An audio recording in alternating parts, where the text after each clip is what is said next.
Hey everybody, Dan here with Fin Feather for Outfitters. Today we're looking at a Bersa Thunder 380.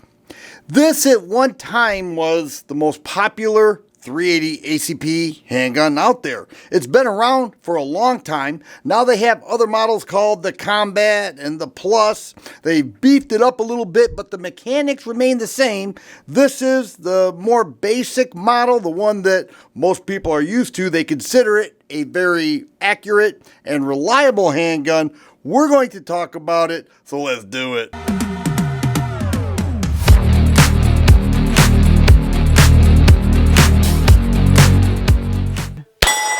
Nice. A lot of people own and love this gun. I heard incredible comments, people saying they love the longevity of it and the accuracy of it. In my tabletop review, Bersa models have been known for years to be budget-friendly handguns that just work. And that has been my experience with Bersa. And now we look at this 380, extremely popular. So many people back in the day and even in today's gun world carry the 380, perhaps as a backup. But it's a full metal frame gun. It's an aluminum frame with a steel slide. And you can see the grip there. So it's not a plastic gun. A lot of people say, I don't want that plastic gun. Give me something with metal. Well, the Bersa Thunder has it, and you're looking at right around $300. Back in the day, it was around $200, but times have changed. What we're looking at is a handgun that took over the Firestorm. If you're a little bit of a handgun historian, you'll know that the Firestorm was Bersa's primary 380. Then they came out with the Thunder, and it really took off. It took off like a Firestorm, but under the Thunder brand. It has an 8-round single stack magazine. It only comes with one. Actually, it comes in this hard case labeled Bersa with a chamber flag and some paperwork underneath the padding. So it's not loaded with a bunch of accessories. But what it has is a pretty nice handgun that is reliable. And I have some experience with this. It has an extended beaver tail there with the magazine inserted. You're looking at 3-finger contact with my average size hands. I have 3-finger contact there. Here we have polymer grips. The magazine release is up here. Typically it's right around here. Okay, it's up. So you have to reach up a little bit, but with a little gun like this, it's not too bad. It will change your grip angle. At least it does for me, but that's what you're dealing with. The Firestorm had the magazine release up there as well. It has an internal lock for those who want to, and it does have a key, by the way, in there underneath. But it has an internal lock. You can keep it on safe if you're concerned about that. As I mentioned, aluminum frame. It has some stippling or serrations right there in the front of the trigger guard for those who put their finger like that. I don't do that, but I know a lot of people do. There's looking at the business end. We have 3-dot steel sights. All right, it is double action, single action. We'll show clear here.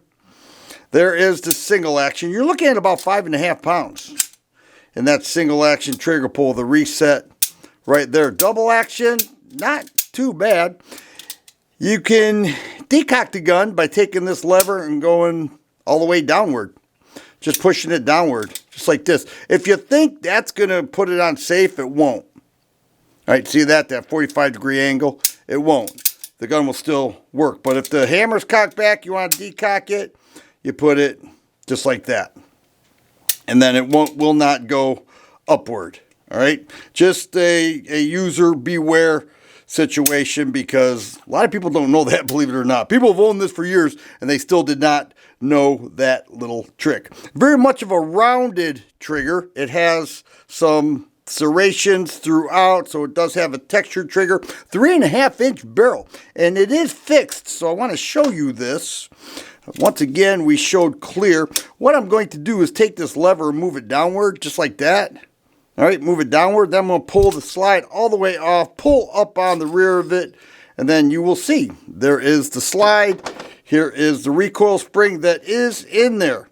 I imagine you could remove it if I really work on that, but I don't want to. I just leave it there. Seldom do you ever need to clean the recoil spring. All right, can we just agree on that? How much is that necessary? And if it is, you can just take a rag and wipe it down. But there's the 3.5-inch barrel. It is fixed. A lot of people like that. They say it cuts down on any movement that may disrupt the accuracy, and whether that's true or not, I'm not sure, but I will say I've had good luck with fixed barrel handguns in the past. Well, I need to have that turned downward, and there we go. And then once I put that back into place, that will move upward. 380 is somewhat very popular. Does have a magazine disconnect, so it will not fire without the magazine in there, right? People like that. Some people don't. I think the majority of the people don't like that, but if you do, you'll be happy because this gun has it. It's called the Bersa Thunder. But what I was getting at was a lot of 380s have made comebacks. You look at some of the manufacturers producing 380s these days, it's pretty amazing. And this one, I believe, is still doing very well for Bersa. They will tell you that. They say that the Thunder line in and of itself is pretty good, but the 380 model is really getting it done, and people love it and people trust it. Now, I have some shooting time with this. The shooting spots you are seeing is with a threaded barrel.